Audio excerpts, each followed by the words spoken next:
Hello to my students of Advanced Algebra 2 and Trigonometry. I promised to create a video that walks you through what we were talking about at the very end of class today. We were both factoring and solving quadratics that where the a value, the coefficient on the first term, wasn't 1. And this got a little tricky for some of the questions that we were looking at, so I promised to go over these.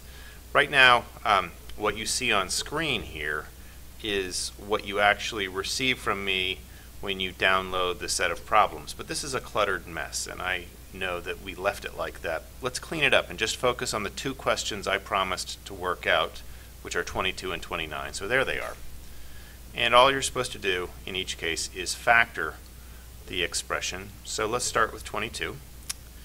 And what I said in class, if you can simplify the expression that you're given by factoring something that all the terms have in common, if you can factor that out, you're going to make your life easier.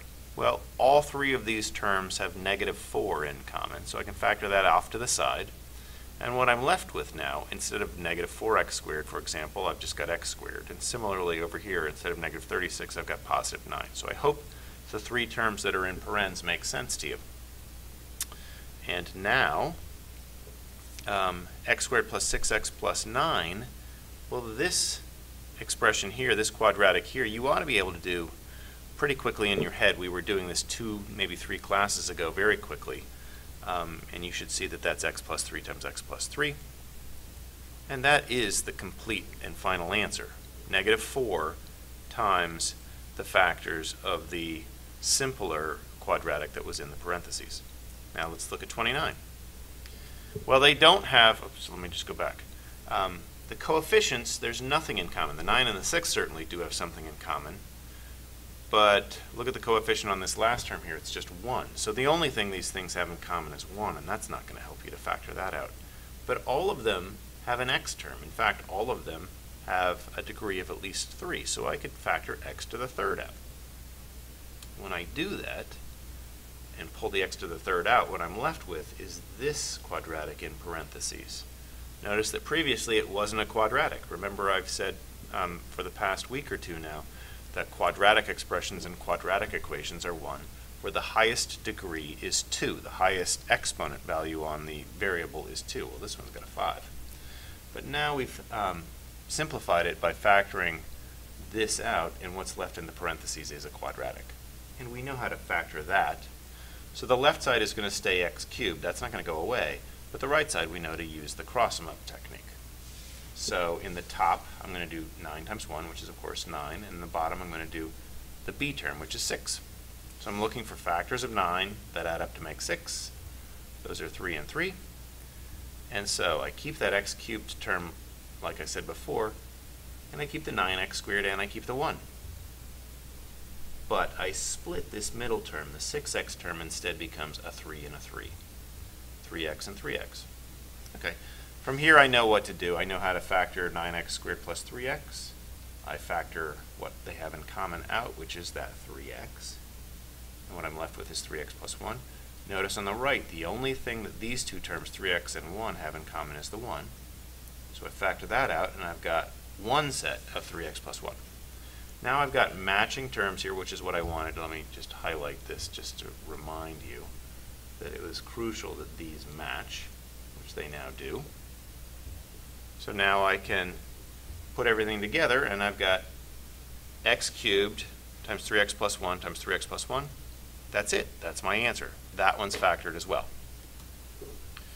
Now, the second part of the assignment was to solve expressions. Again, I gave you a cluttered mess because I gave you a screenshot of where we left off at the end of class. But the task, cleaning everything out of the way, was to solve expressions, and I promised to do 2 of them, so I've done, once again, 22 and 29.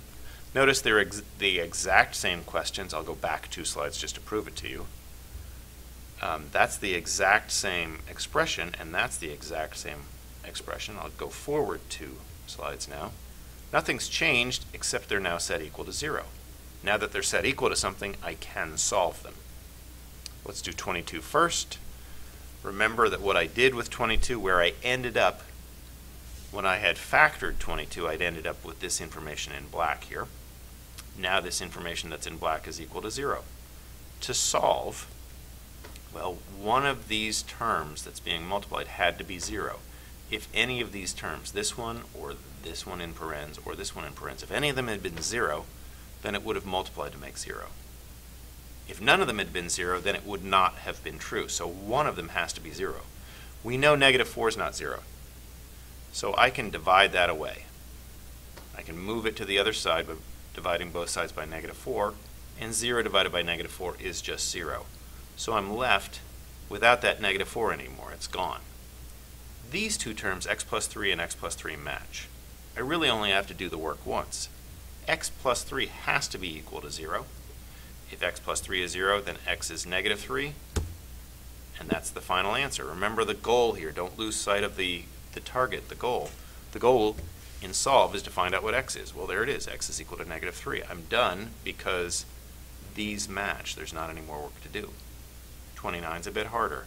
Remember, when I simplified this one, I factored out the common term, which was x cubed. And so I was left with this. Back when I was just simplifying, I was left with that. But now that's equal to 0, and I'm asked to solve. This time, I can't just eliminate x cubed. Over here I was lucky. There was no x value, so I could eliminate that negative 4. But this could be 0. Either that term could be 0, or that could be 0, or that could be 0. Well, if x cubed can be 0, then x is 0, right? The alternative is that 3x plus 1 could be 0. So like I said, if x cubed is 0, x is 0. If 3x plus 1 is 0, then 3x is equal to negative 1. Remember, just move over that 1, and now I've got 3x equals negative 1, which means x equals negative 1/3, and this and that are my two answers, 0 and negative 1/3. Those are the answers for 29. That's it. That's the extent of the video. I hope based on that and the conversation we had in class that you'll be able to do the rest of the homework assignment. If you have any trouble, don't hesitate to bring questions to class.